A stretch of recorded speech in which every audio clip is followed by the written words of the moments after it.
اگر واکانیر والے میری جان بخشی کر دیں اور مجھے معاف کر دیں تو میں ایک بات تھوڑی سی تلخ کہنا چاہتا ہوں، اسی میں تو بدنام ہوا ہوں، لیکن کہوں گا کیونکہ آپ سے کوئی لالچ نہیں اور نہ ان ممبر پر بیٹھنے والوں سے کوئی لالچ ہے۔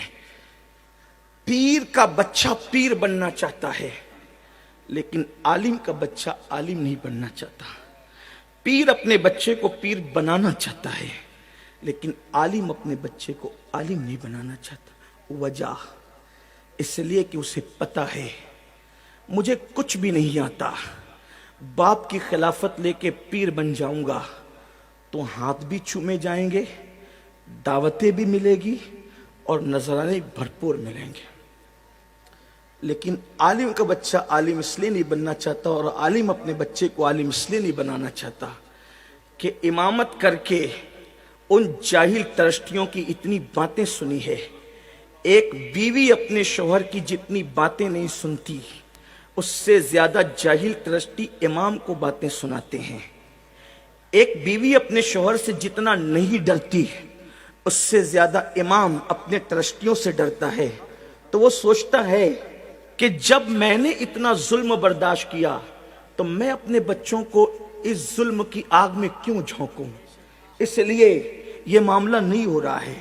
واللہ میں اللہ کی قسم کھا کے کہتا ہوں میں کسی پیر کا مخالف نہیں، اس لیے کہ میں کہیں ایک پیر رکھتا ہوں، ایک پیر سے تو مرید ہونے کا شرف حاصل ہے اور درجنوں پیر نے مجھے خلافت اپنے کرم سے دے رکھی ہے، اس لیے اتنے مشائخ رکھتا ہوں۔ پیروں کی بے ادبی کو میں گمراہی سمجھتا ہوں، سچے پیروں کی بے ادبی کو سوء خاتمہ کا میں ذریعہ سمجھتا ہوں، اس کا سبب سمجھتا ہوں۔ لیکن آپ سے پوچھتا ہوں اس کے قصوروار تم ہو، تم کہ تم نے ان جاہلوں کو جن کو کلمہ پڑھنا بھی نہیں آتا ان کے ہاتھ تو چومے، لیکن وہ علماء جو تمہاری بچے کے کان میں اذان سے لے کر تمہارے باپ کی نماز جنازہ تک پڑھاتے ہیں، تم ان کے ہاتھ نہیں چومتے، تم ان کو اوپر نہیں بٹھاتے، تم تو کہتے ہو یہ 2 کوڑی کا مولوی کیا جانے۔ لیکن جانتے ہو جس کو تم 2 کوڑی کا مولوی کہتے ہو اسی کو خدا اللہ والا کہتا ہے۔ آپ کیا سمجھتے ہو اللہ والا؟ آپ جس کو اللہ والا کہیں وہ اللہ والا نہیں ہو سکتا۔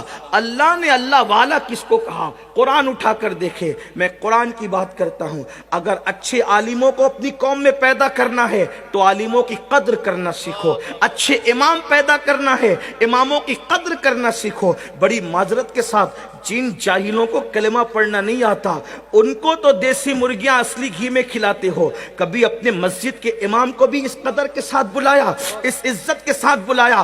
ہاں، ایک رات کے لیے گویوں کو اور چیخنے چلانے والے میری طرح لوگوں کو بلاتے ہو تو آپ مٹھی بھر بھر کے نظر پیش کرتے ہو۔ کبھی اپنے امام کو بھی اتنا دیا؟ امام تو بیچارہ 5000 8000 میں مر رہا ہے، اس کی آپ مدد نہیں کرتے۔